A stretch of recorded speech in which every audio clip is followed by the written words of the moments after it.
Hey everybody, I'm back, and for this reason, Dwayne Haskins is not attending the NFL draft, and it hasn't been widely reported, but he elected to skip the draft. He's not on the list of 23 prospects scheduled to attend, or he's not on the list, so there are 23 prospects. He, not one of them, Dwayne Haskins, the quarterback of Ohio State, scheduled to attend. Who are they? Well, Josh Allen, linebacker of Kentucky, DeAndre Baker, Georgia defensive back, Nick Bosa, defensive end, Ohio State, Marquise Brown, wide receiver, Oklahoma, Brian Burns, defensive end from Florida State, Devin Bush, linebacker from Michigan, Andre Dillard from Washington State, Noah Fant, tight end from Iowa, who may wind up being an Oakland Raider, just saying. Cody Ford, tackle from Oklahoma. TJ Hawkinson, tight end from Iowa. Two tight ends attending. I think that's actually a record. Josh Jacobs, running back from Alabama. Daniel Jones, Duke quarterback. Drew Lock, Missouri quarterback. DJ Metcalf, Mississippi wide receiver. Kyler Murray, Oklahoma quarterback. Ed Oliver, Houston defensive tackle. Montez Sweat, defensive end, Mississippi State. Jawan Taylor, Florida tackle. Devin White, Louisiana State linebacker, the fastest linebacker ever in the NFL Combine. Christian Wilkins, defensive tackle, Clemson. Greedy Williams, cornerback, Louisiana State. That's a cool name for a cornerback, isn't it? You got to take him on that name alone. Jonah Williams, tackle from Alabama, and Quinnen Williams, the defensive tackle from Alabama, but not the Ohio State quarterback, Mr. Dwayne Haskins, okay? And you have to ask what's happening. Why isn't he going? Well, he says that, according to a number of sources, that he is going to basically have a party in his hometown and celebrate there, okay? But really, that's not something you do unless you're afraid that you're going to wind up spending a little too much time in the green room, that you're not going to be taken. So to see if that might be the consideration, right? I just typed Dwayne Haskins in Google, and this is what I got. Take a look, okay? Bam. All right. If teams like Dwayne Haskins, why is he tumbling down draft? Okay.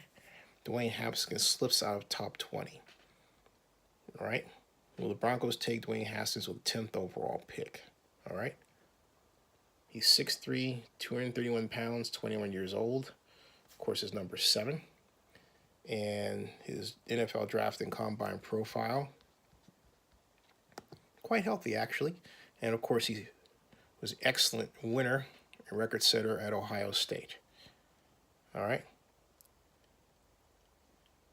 And he has the hands, of course, okay? 40-yard dash, 5'4", vertical jump, 2.5, all right? We know he can throw. We know the man can play, all right? He was mentored by former NFL quarterback Sean Springs, just said cornerback, and convinced him to move from New Jersey to Maryland so he could play at the private Bullis School in Potomac.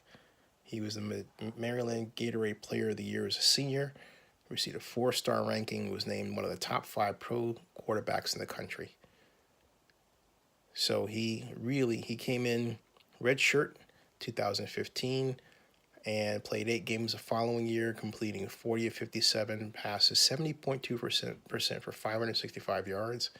And then in 2018, he led the nation with 4,831 passing yards and 50 touchdown passes, just 8 interceptions, all right? With all that and more, you would have to ask what happened. All right, and I'm speculating. I'm saying, is it race? And I'm going to say I think it is. Some of you are going to say, well, explain Kyler Murray, but let me get there too. And I'm going to start with Kyler Murray and work my way back to Mr. Haskins. There's some people who believe that if the Cardinals don't take Kyler Murray number one, he's going to fall, they say, to the Patriots. Do you realize the Patriots, first of all, are the Super Bowl champions? Unless the Patriots move up to get him, and even then they would move all the way up to number one, or would they? He would have to fall to where the Patriots are, and that's the bottom, okay? That's a precipitous drop, all right? There's some people that may believe maybe Murray would be selected by the Redskins. There's some people who also believe that it will be Haskins. But ask yourself this question. Why is it that there's this unsettled moving around of two quarterbacks that have been surefire winners for Kyler Murray, Oklahoma, and Dwayne Haskins, Ohio State? Why is it that even though he came in late in the Senior Bowl and scored 2 touchdowns, Tyree Jackson is not mentioned as a top player, and there's every effort to downplay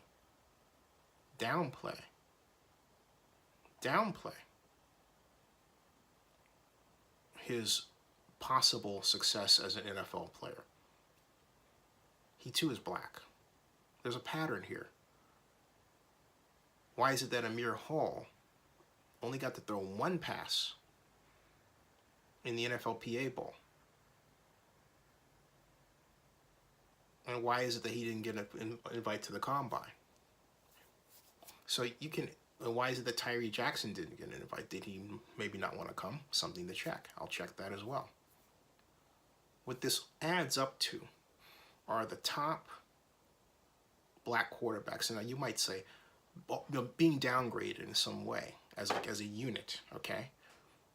Where people saying, let's just wait until next year. That's the newest stretch. Well, these guys aren't very good. Let's wait until next year. This is the media, not the teams. This is the media, okay? The media. But why? A lot of it has to do with a disconnect in terms of the number of black quarterbacks that are, well, first of all, at the quarterback position and playing, and at a high level. The number of teams that have adopted offenses that allow for 2 skills, both running and passing, versus those draft prognosticators and draftniks who have in their mind in many cases, the typical stand your ground, in the pocket passer, a la Terry Bradshaw, Tom Brady, and Jameis Winston. Because if you think about it, Jameis Winston stood like a rock. Yeah, there was little thought that he was going to fall, even with all the swirling allegations around him, because when Jameis Winston came into play in college football, Winston was considered the chosen one at Florida State. He was really good. And then after his national championship breakout national year, then came the problems with allegations of this and that, and then the idea that, well, he throws interceptions like Mike Mayock was saying, that he's got interception problems, when really it was more the defenses adjusting to what Florida State was doing and how he was throwing, okay? And of course you could say Florida State's lack of adjusting their offense to compensate for what the defenses were doing. That didn't come until later in the season, all right? But with all that stuff,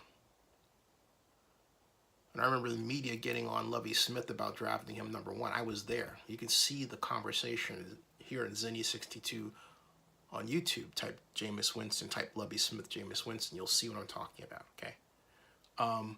With all that, Jameis Winston was drafted by the Bucs. Number 1, Mariota went number 2, okay? And arguably, Winston has done better than Mariota. But there are a number of people who act out the idea that they don't like, which should be this wave of black quarterbacks coming into the league and celebrated as part of a new age, right? But that's not happening. And that only happens because of race. So just when you think, gee, we've reached so far, you have these subtle reminders of how far we really have to go. That shouldn't be the case. Now, what I hope happens on draft day is that Dwayne Haskins is taken in the first round by one of the top 10 teams. Because if that happens, all this other stuff goes away. But also if it happens, and I think it will, it would mean that Haskins should have had his rear end in Nashville. I mean, why not go out? Why not bring your friends and all that, right? And I can see, again, he didn't want to sit in the green room. Right? He didn't want to sit in the green room. But we have to have an honest conversation about race, the NFL draft, and the media, because a lot of this is media driven. I mean, I can remember the conversation regarding RG3 and how he was going to fall, and he didn't. He was taken by the Redskins. Unfortunately, the Redskins had a coach that insisted on quite literally running him into the ground. Or look what happened with him, Lamar Jackson. Even though he was really a passing quarterback, there was this idea that he was a runner. And I just read, by comparison, an article about Dwayne Haskins that compared him basically to Byron Leftwich and another quarterback who, I'm reading the names, I'm thinking, wait a minute, you're comparing him to black quarterbacks. The last time, in other words, the article was basically saying, okay, he compares to this black quarterback. Why do you feel the need to compare one black quarterback to another? There's only one person who did not do that, and that was Dan Orlovsky. Thank you, Dan. Because Dan Orlovsky is a true quarterback evaluator. Okay, he doesn't look and say, well, I'm going to match this black quarterback up with this one, because he thinks of them as black quarterbacks, right? There was a guy who did that to Cam Newton. Basically tried to say that he wasn't ready to play at a pro level and compared him to every failed quarterback. When you looked at the names in the article he wrote, they were all black, and that person was Jim Gabbard. He's no longer writing. He took a buyout a few years ago. But I'm the one who called him out on that prior to the NFL draft of 2011. That was horrible what he did. The media is the problem.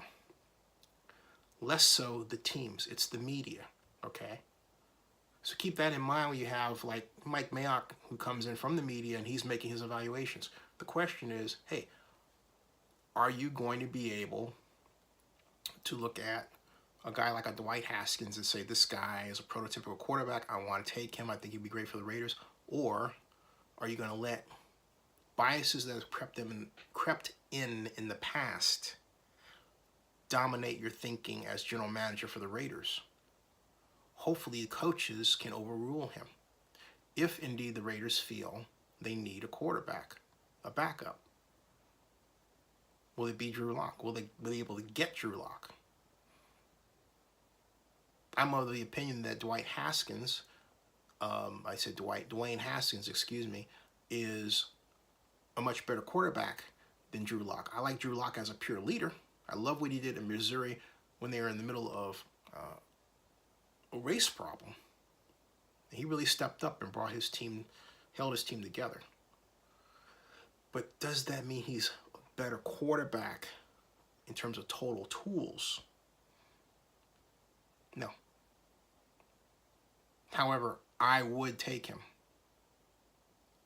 Okay, I wouldn't take him ahead of Dwayne Haskins, though. All right.